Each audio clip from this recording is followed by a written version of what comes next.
right. We're back on record in the Van Hoff case. It's 9:37 a.m. The jury has received its orientation, and we will bring them in here momentarily and commence jury selection after I've had my preliminary discussions with them.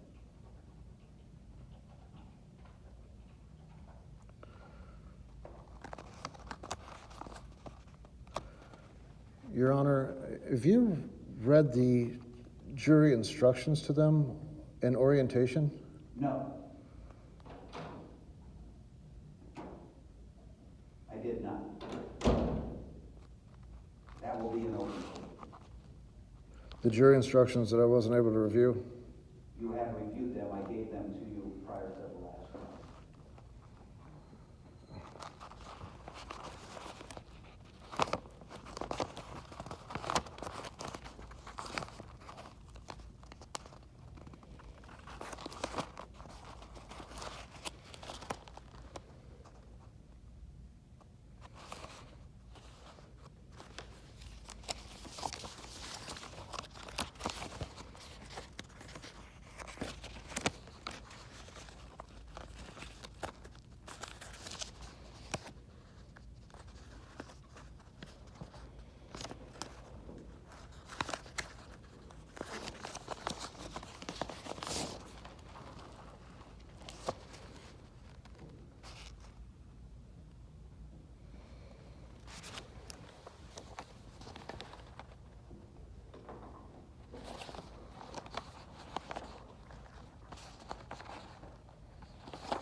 Mr. Manhart, you have the sheet of the jurors that will be seated, as does the prosecutor, and as do I. The bailiff has just given that to us. So when they come in, they will be seated in that order. And remember, we refer to them as juror number.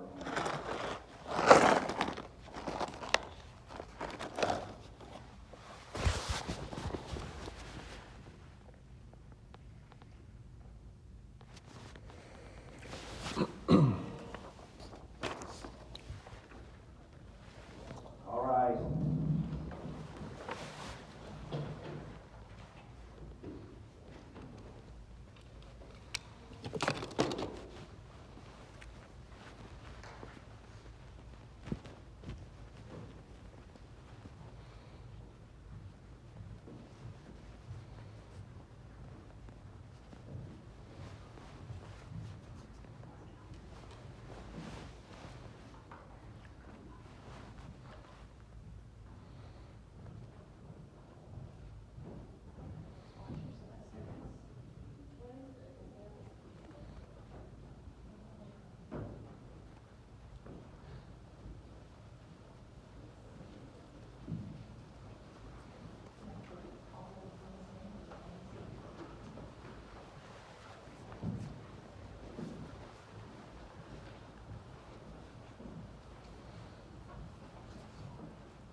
All right, great. Let's have a seat, everyone.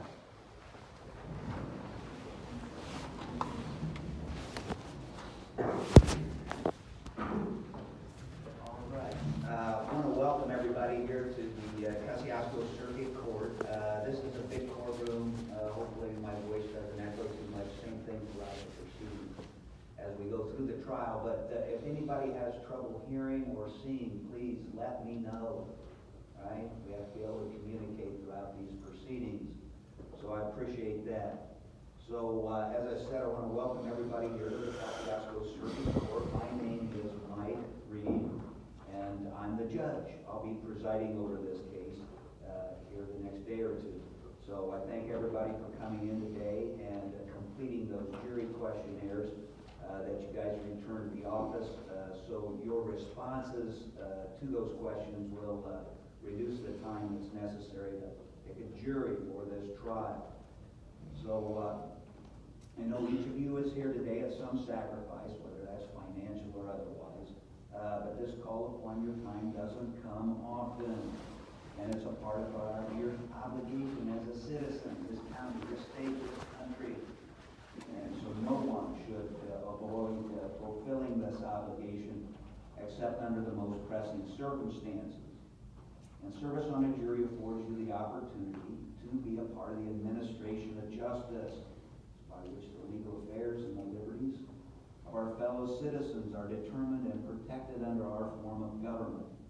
So I will make every attempt to see that the demand on your time will not be unreasonable or prolonged, and we'll try not to waste anybody's time. We'll talk about a few things here. Jurors usually have some questions. I know they have a little trouble with parking and construction and all of that, so I apologize. We're kind of used to it here, but I know it's an inconvenience for you guys. We just have to do it. But everybody also always asks, hey, how did I get selected for this trial? And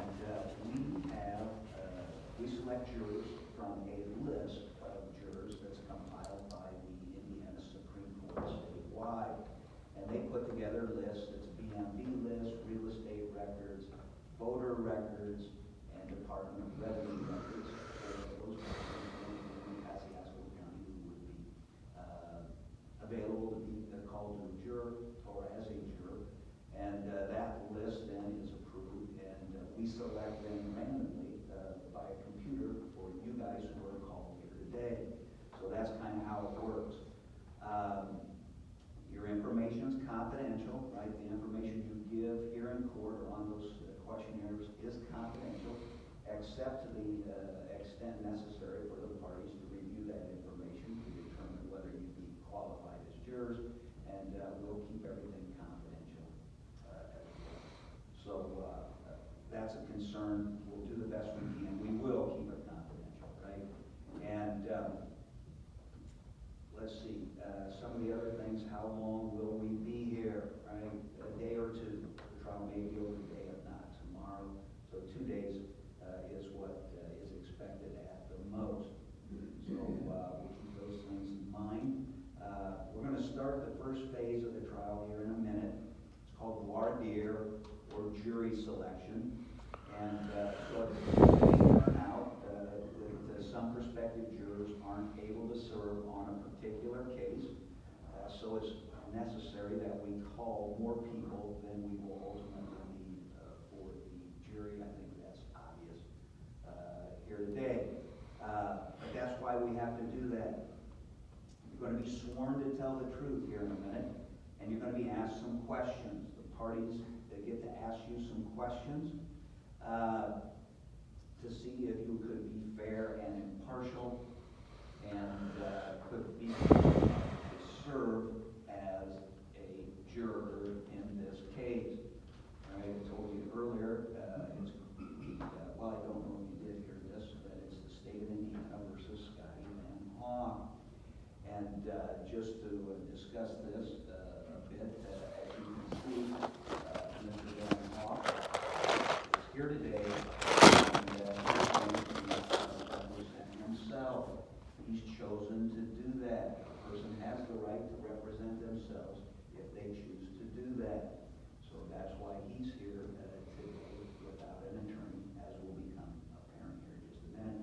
Also, he's indicated that he has hearing loss, and so in an attempt to accommodate that, we have, as you can see behind me, a AI-generated process that converts our voice to text in real time.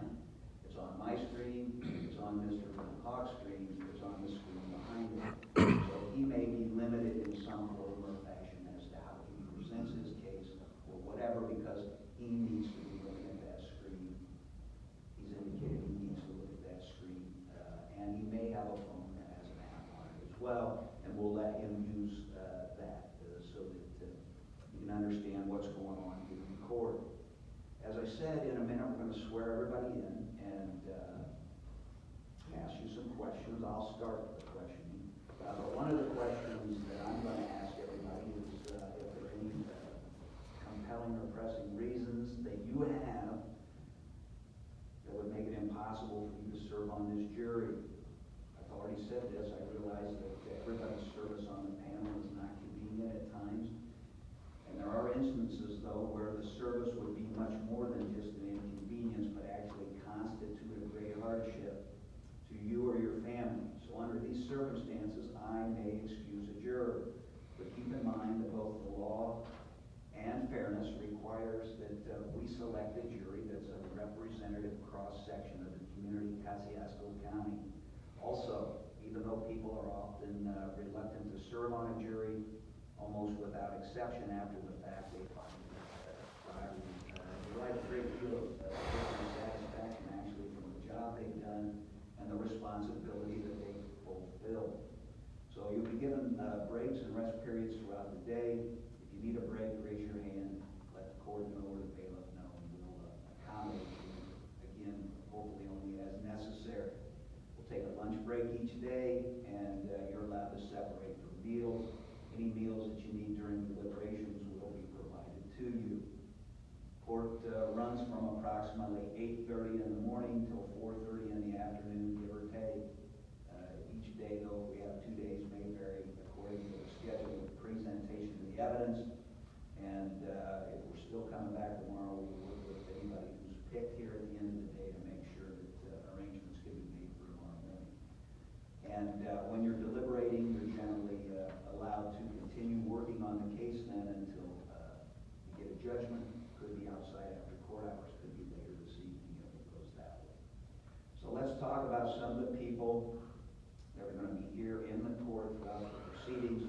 Our court reporter is Pam Marks, and Pam records the proceedings and everything that transpires here in the court. She takes care of the records.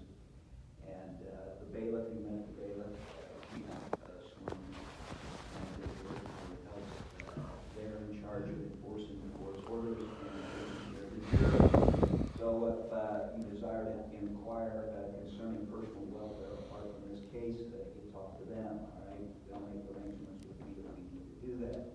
So representing the state of Indiana today is the prosecuting attorney, Brad Bowles. If you would, Mr. Bowles, introduce yourself to the jury and maybe with you. Thank you, Judge. Good morning, everyone. Thank you all for being here. I'm Brad Bowles. I'm the prosecuting attorney of Kosciusko County, and assisting me today, and when I say assist, I mean running the show, Sarah Lancaster. She's the prosecutor's assistant. All right. And as I said earlier, the defendant is Scotty Van Hock. He's also going to represent himself. Mr. Van Hock, if you would, introduce yourself to the jury. Hello, everyone. Thanks for being here. Appreciate it. Hope it's not too much out of everyone's time. What we got here is going to be the representation of free speech. This is an ongoing issue for 4 years. What will be presented to you are the indisputable facts of the collusion and the conspiracy, not only by Mr. Bowles, by Mr. Reed, and the direction of the attorney. I'm only representing myself because of the direction of Mr. Reed against the appointed attorneys.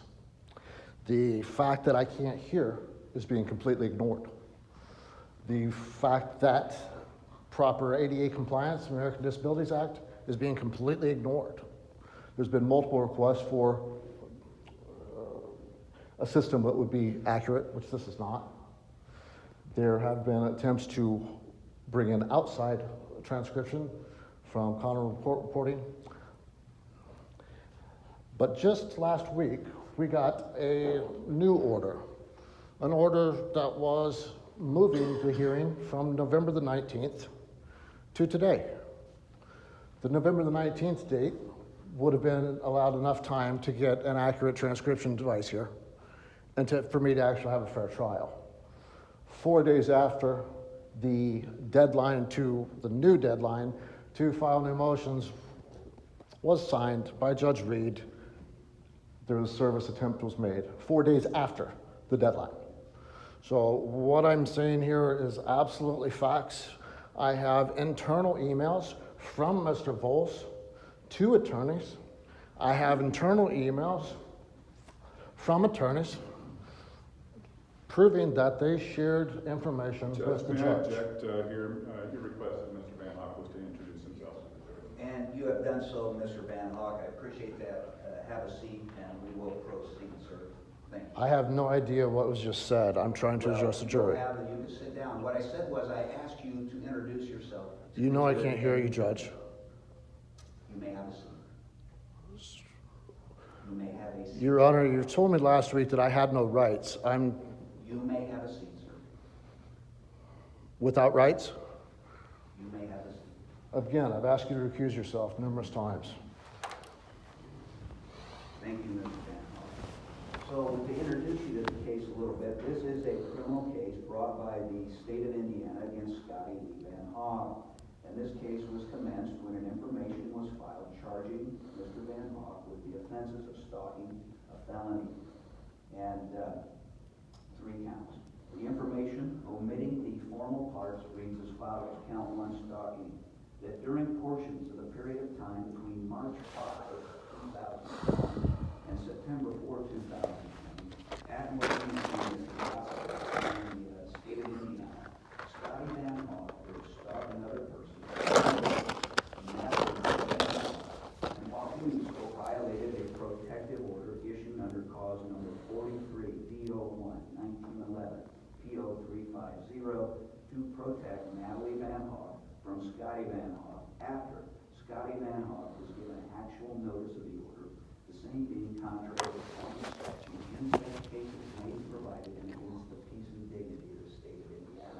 Count 2, that during portions of the period of time between February 23, 2021 and March 17, 2021, at and within the county of Kosciusko, the state of Indiana, Scotty Lee Van Hock did stalk another person, to wit, Natalie Van Hock, and while doing so, violated a protective order issued in cause number 43 D01 1911 350 to protect Natalie Van Hock from Scotty Van Hock after Scotty Van Hock was given actual notice of the order, the same being contrary to the form of the statute. In such cases made and provided against the peace and dignity of the state of Indiana. And finally, count 3, stalking. That during portions of the period of time between February 9, 2023 and March 20, 2023, at and within the county of Kosciusko, state of Indiana, Scotty Van Hock did stalk another person, to wit, Natalie Van Hock, and while doing so, violated a no contact order issued under cause number 43 D01 2103 F5 281 to protect Natalie Van Hock from Scotty Van Hock. After Scotty Van Hock was given actual notice of the order, the same being contrary to the form of the statute, in such cases may be provided and against the peace and dignity of the state of Indiana. The defendant, Scotty Lee Van Hock, has entered a plea of not guilty to those charges, and upon that plea, the burden rests upon the state to prove each juror beyond a reasonable doubt each element of the offenses with which the defendant is charged. So, I just told you this, but as we proceed, the state of Indiana bears the burden of proving the defendant's guilt beyond a reasonable doubt. We will be given more information on that reasonable doubt trial later. In addition, you should be aware that the defendant is presumed innocent unless and until the state of Indiana proves the defendant's guilt beyond a reasonable doubt. Again, I will provide you with more specific information and guidance later. Now, once the jury is selected and sworn, the trial will proceed as follows. I will give you preliminary instructions, after which the prosecuting attorney shall give you an opening statement, and the defendant may give you an opening statement. Then, evidence will be introduced by witnesses testifying, and documents and other physical evidence or exhibits being received into evidence. After that evidence is complete, I'll give you final instructions. Attorney Mr. Van Hoff will make final statements. The jury will then deliberate in the jury room and return a verdict. So if any of you have any private concerns to address with me, again, I've said this, contact the bailiff. And as we proceed here today, I request that each of you conduct yourselves in the same manner in which you would expect a juror to conduct herself or himself if he or she were serving in a case in which you or someone near and dear to you were involved. Remember, we keep an open mind.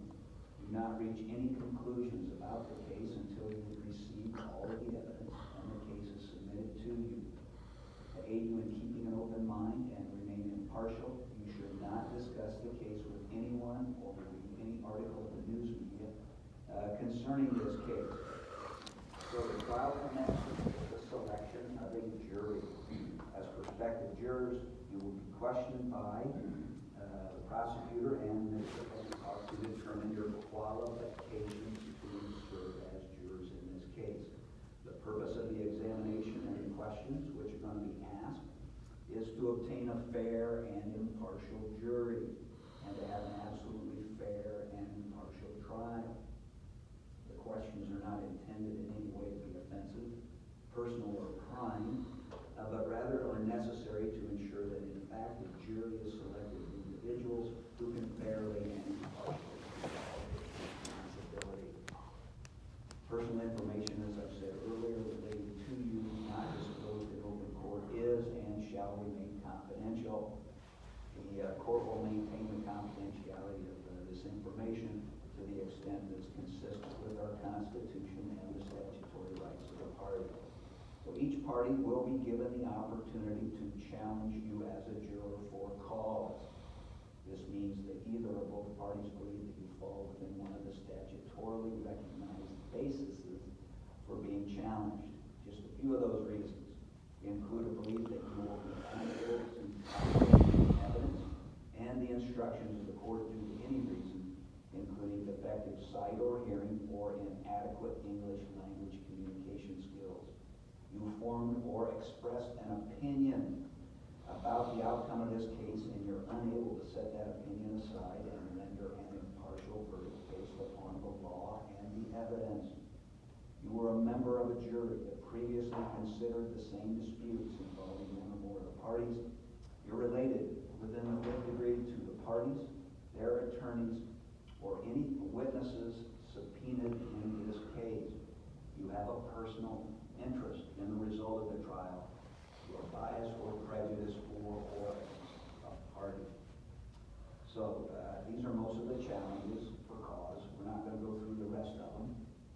But in addition, each party may challenge preemptorily up to 10 of you as prospective jurors. It's up to me to ensure that any peremptory challenges are made appropriately. Challenges for cause and peremptory challenges will be made by the parties brought to the court here for my review and ruling.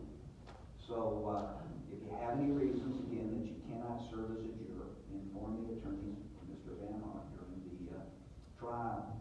So since voir dire, jury selection, is an important part of the trial, the law requires that prospective jurors be sworn before proceeding with the examination. So at this time, I'm going to ask each prospective juror, those here in the box and those in the audience, to stand. I want you to raise your right hand for the administration of oath of affirmation required of prospective jurors. Please do that. Please raise your right hand. Do you each swear or affirm that you will honestly questions asked of you during jury selection? If you will, so state, I do. I do. Anyone so not affirm? Thank you. Have a seat. So as I said, I will begin the questioning process, and then the prosecutor and Mr. Van Hoff will have about 30 minutes each to question you. I'll make sure the questions are legitimate here, but once they are done, we will again have them make their strikes, approach the bench, and I will rule on the strikes. And again, if you don't be offended, I guess I'm saying, get excused, right? It means you get to leave. You're done here for today, and you're discharged, and your obligations as a citizen have been fulfilled by reporting for jury duty here and going through the juror selection process. So I'm going to start, as I said, with some general voir dire questions, and I want everybody to listen, and I want you to raise your hand if you have an affirmative response, so that the prosecutor and Mr. Van Hoff can see these responses, so they can follow up with appropriate questions. All right, everybody in the box, and you guys out in the gallery as well. So the first question is this: do any of you know, or are you related to Mr. Voles? Anybody know, or are you related to Mr. Voles? No? Do any of you know, or are you related to Mr. Van Hoff? Anybody know, or are you related to Mr. Van Hoff? So, has Mr. Voles ever represented you, your family, your friends, in connection with him as a practicing lawyer? No. So, do any of you know, or are you related to Mr. Van Hoff? Any of you know, or are you related to Mr. Van Hoff? Do any of you know, or are you related to the alleged victim in this case? That's Natalie Van Hoff. And is that a response to this question? Yes. What number are you, ma'am? 51. Number 51.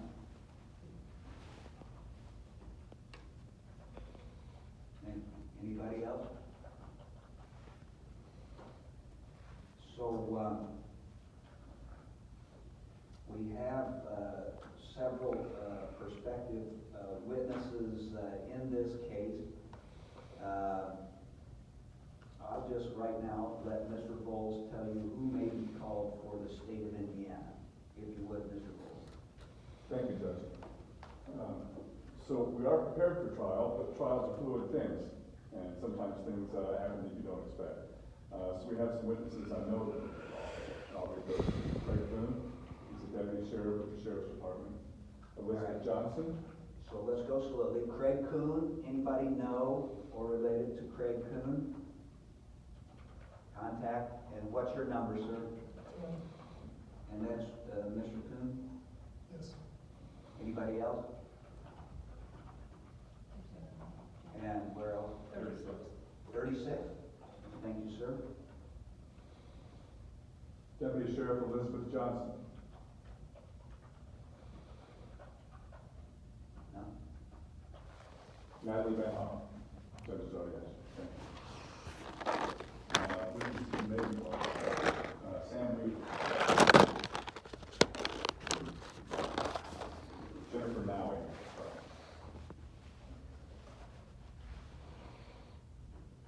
Thank you, Mr. Bull. Mr. Van Hock, who would your prospective witnesses be? Please, one at a time for the jury.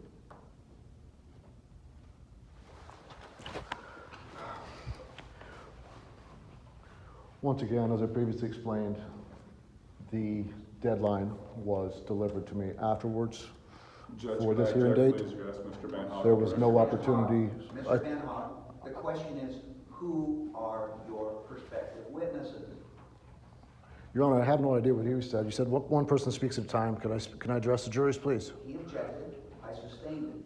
The question is, who are your prospective witnesses? Who are you going to call as a witness? Simple.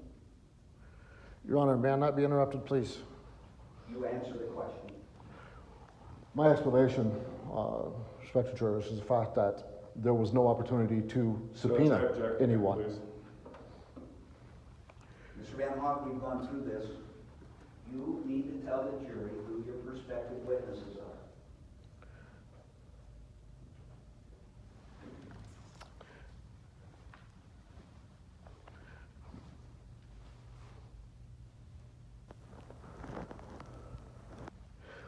Is anyone connected to Sheriff Smith, Jim Smith?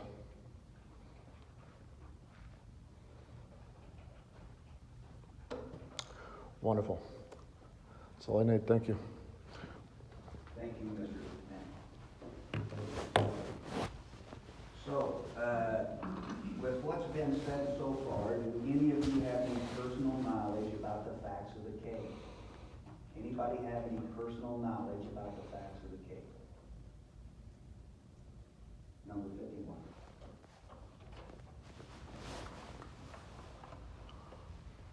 Has anybody read or heard anything about the case? Anybody read or heard anything about the case?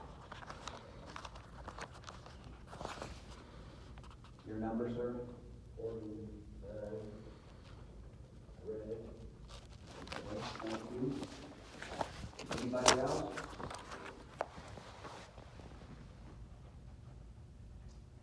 So, we talked about this. Anybody having any problem with sight or hearing that we need to address here? Anybody can't serve because of that? Talk louder, please. Anybody can't hear or observe today?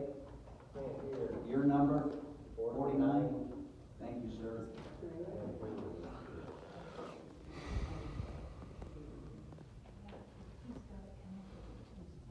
Okay. Anybody else? 51? Number 50, I can't hear it very good. Number 50 can't hear very good. Okay, thank you. Anybody else? Your number, sir? 32. And your problem, sir? Have you been able to hear or see? I have cochlear implants. Anything I've said you can't hear, or anything anybody's having a problem with? You're good? Thank you, sir. And ma'am? 48, Yeah, anything you haven't been able to hear? a little bit here and there. All right, we'll talk about that some more. All right, anybody else? Thank you. I'm sorry? What numbers are those? 48. All right, let's see here. Anybody here can't read, write, understand the English language? Everybody good with English? Anybody have a problem with English? Reading it, understanding it? So, do any of you feel that a person who has been arrested probably is guilty, or else that person would not have been arrested? And your number again, sir? 49? 49. Thank you. Anybody else? Your number, sir? Thank you, 36. And number 50 as well?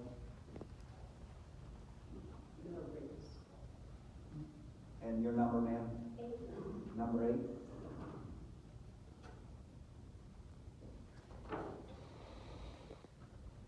Anybody else? Thank you.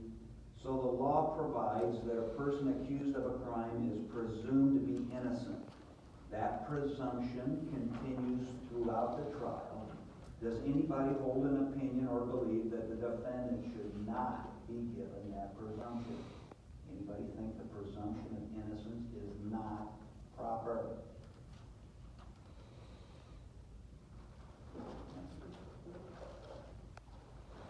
So, do any of you have any problem accepting the principle that it is the burden of the state of Indiana to prove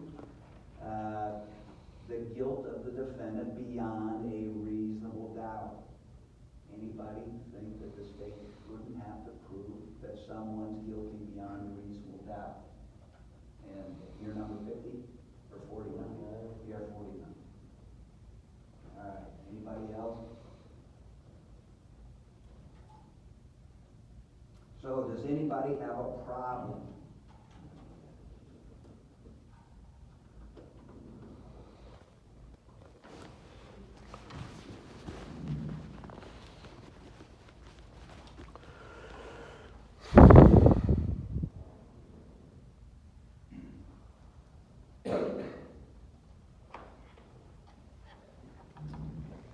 So as we proceed here, we still voting yes. Okay.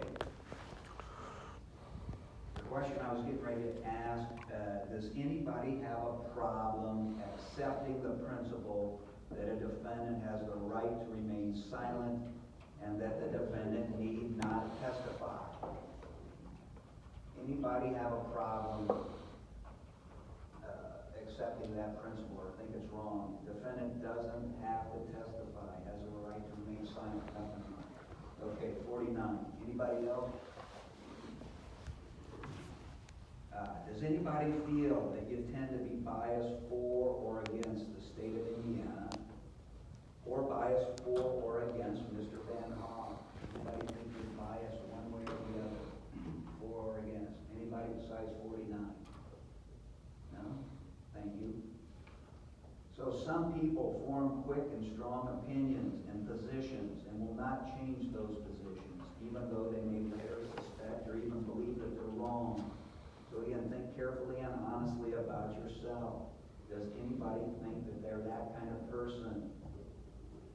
Stubborn, right? Super stubborn. Never look at your opinions. 49, and your number, ma'am? Thank you, 24. All right. So then on the other side, some people have difficulty in making up their minds when they're required to make a difficult or distasteful decision.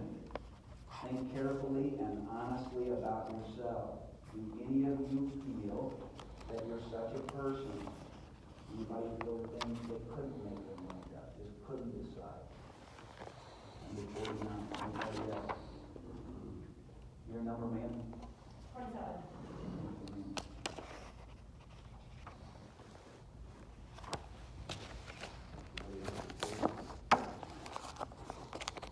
So does anybody here think you may not be able to keep an open mind, remain objective, unemotional, or for any other reason involving your own particular personality, be unable to reach a fair and impartial verdict, in this case based solely on what you see and hear in this courtroom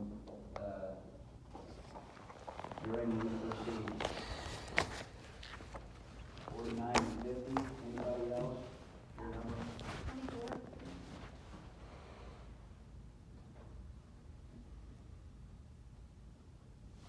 So, Mr. Van Hoff's been charged with 3 counts of stalking. Does anybody hold any opinions or beliefs about any of these specific crimes? Does anybody think that it should be pursued, let's say, with extra vigor, or on the other hand, that there shouldn't even be a crime? Anything about the offense of stalking that caused anybody a problem? Okay, number 49, 34. Yeah, anybody else?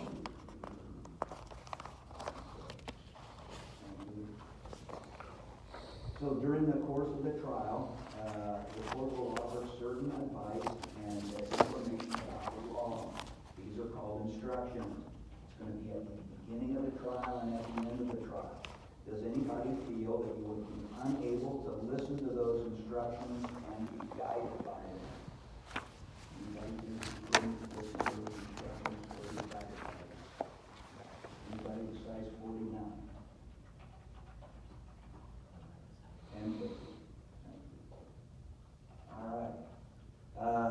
Thank you. I'm going to let the prosecutor then and Mr. Van Hoff follow up with the individual questions. If you would then, Mr. Wolf.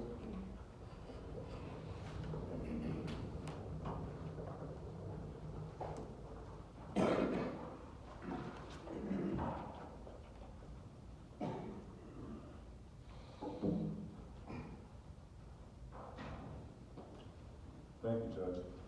Well, good morning again. I have to say I'm impressed. I think I just heard the first juror who got 100% on the questions, by answering yes to everything, so congratulations. I wanted to ask you after the judge said, would anyone be offended if you're not chosen for this jury today? I wouldn't think so, no. Number 5 is like, not me, not me. All right. Well, I wanted to take just a few moments before we begin today, because I've been doing this for a long time, and I'll tell you, when I first stand up in front of the 12 of you and the 50 or so of you, so you know, you doing it correct? I'm still getting nervous. I'm sure that all of you are nervous. So just take a minute, and take a deep breath and relax, if you would. I know it's been a tough day. You've had the construction and the parking lot construction and finding where to park and how to come in. How did you get in here today? Was there golf carts or shuttle buses or anything, or did you have to find your way through the jungle on your own? Everyone just had to walk in and find it? Yeah, I still have to do the same thing every morning. They are shutting down hallways and putting up tape, and sometimes find myself walking around. So I know it's been a little hectic today. You had jury orientation from videotapes and recordings and things. So this part is called the jury selection. It's the only time during the trial that we'll have a chance to talk to each other, have a conversation about things. And as the judge has told you several times, the goal is to find a fair and impartial jury. Someone who can be fair to Mr. Van Hock, and someone who can be fair to the prosecutor representing the citizens. Okay?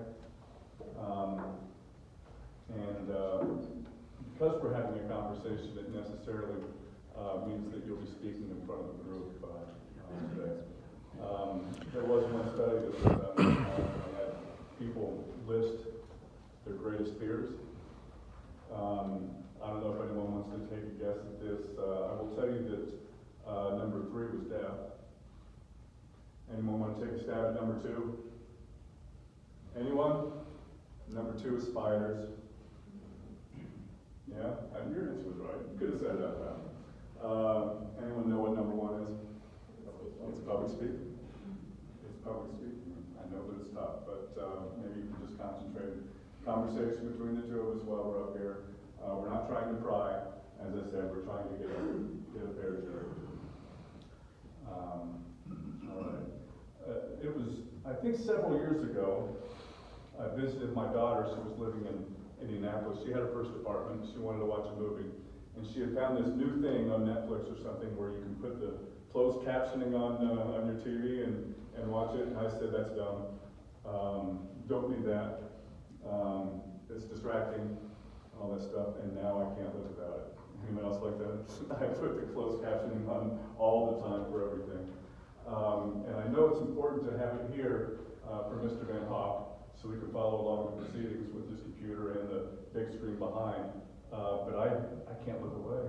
Have you been like that? You watch the screen all the time? I have too.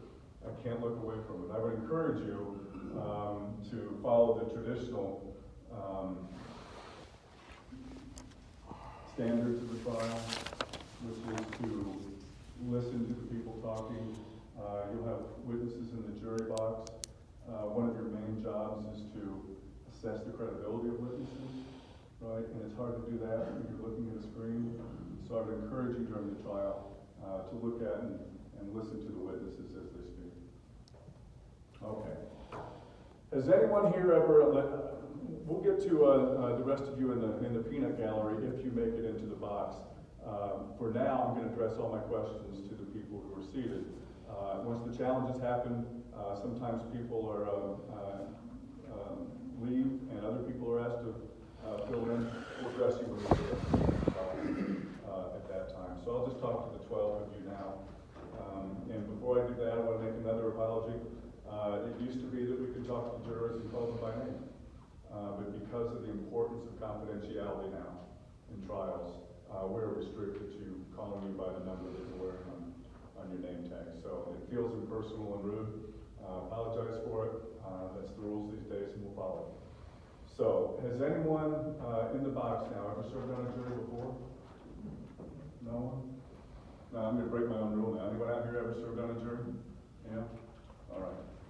How did you find the experience? It was interesting. Interesting? Yeah.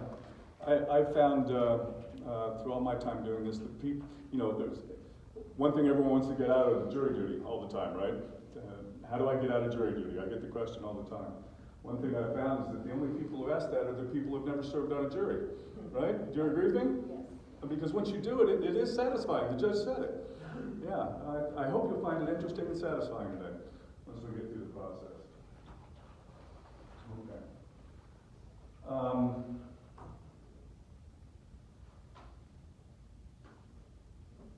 Is there anyone here who thinks they couldn't be a fair and impartial jury for whatever reason?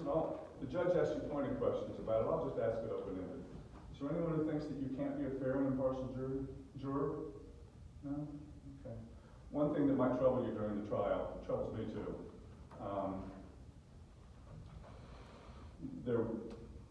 We're in the criminal court, right? And there will be swearing, and I don't mean raising your right hand. I mean there will be vulgarity presented in the evidence today.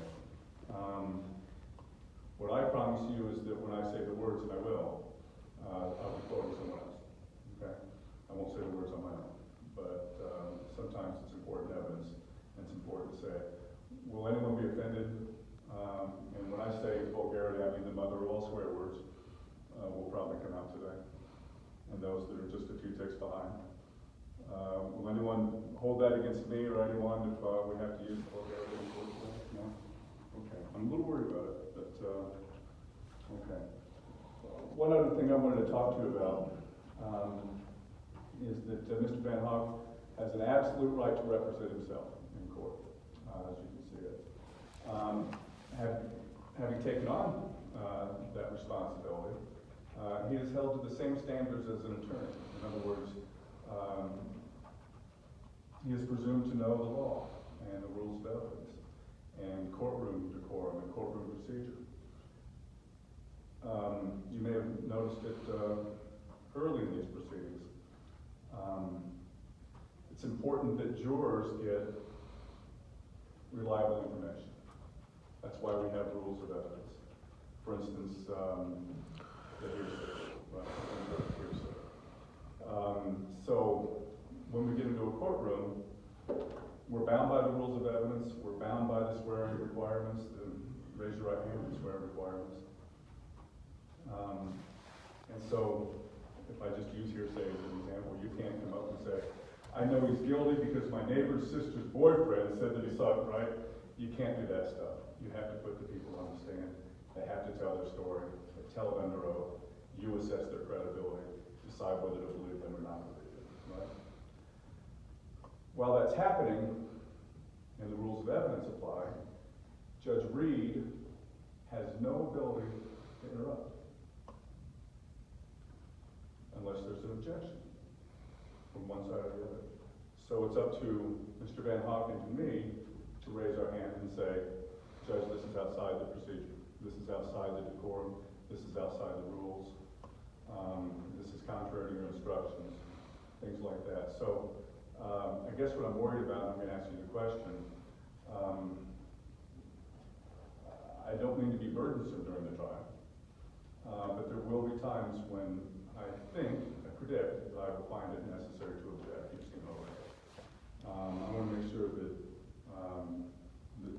none of the jurors will get angry about that.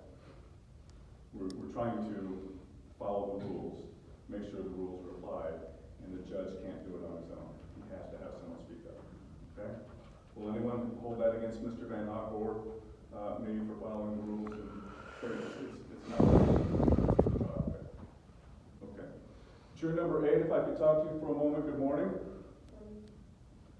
You did answer the judge affirmatively on the question whether you believe that someone who's been arrested must be guilty or they never would have been arrested. Is that the way you took the question? I believe that I said probably. Probably? It's probably. You know what? I stand corrected. The judge said it's probably guilty because they've been arrested. The judge has also told you that every person who comes into the courtroom who stands accused is presumed to be innocent. Right? Do you believe that? That Mr. Van Hock, as he sits there right now, is innocent? Right. Okay. So the rules say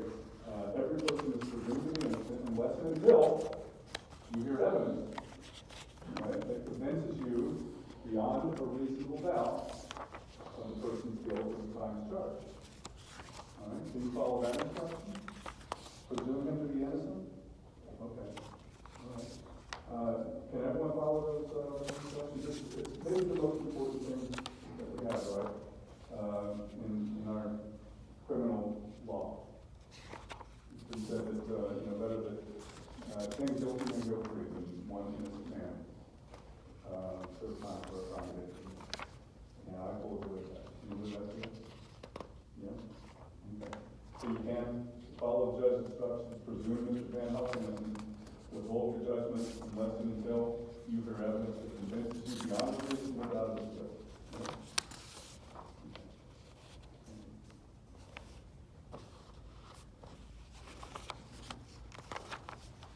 Is there anyone else who would ask any questions of me during this process? I said conversation, but I did most of the talking. Anyone want to bring up any subjects at all that you'd like to speak about before I hand over the photo? Okay, thank you.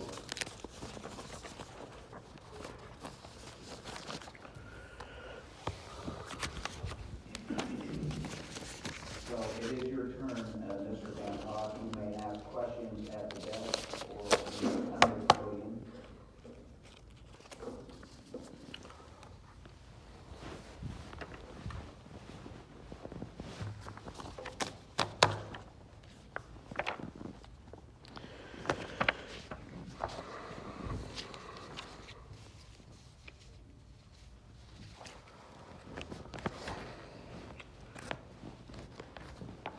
Hello, everyone. Mr. Bowles made a statement about needing closed captioning. It's going to be a recurring theme, unfortunately. Are any of you hard of hearing? In June of last year, when we were discussing the closed captioning, Mr. Bowles sat in that chair, put his fingers in his ears. He wasn't involved in the hearing at all, and told Mr. Reed, I plugged my ears, it's good enough.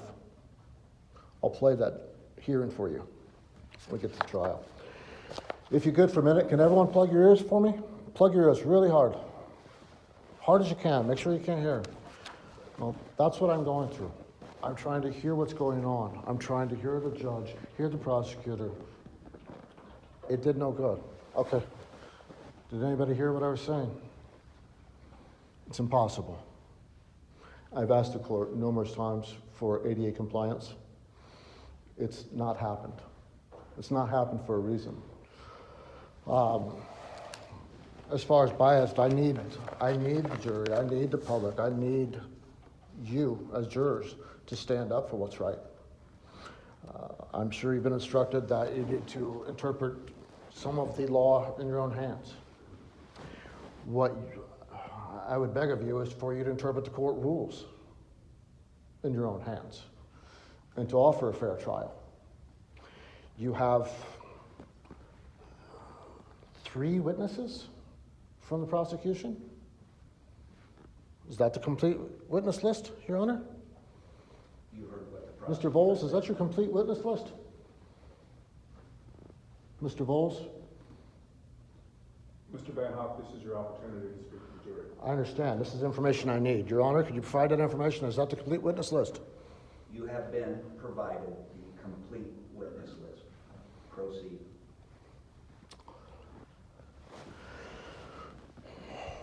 Once again, that's not even remotely accurate or not true. Have any of you been convicted of a crime?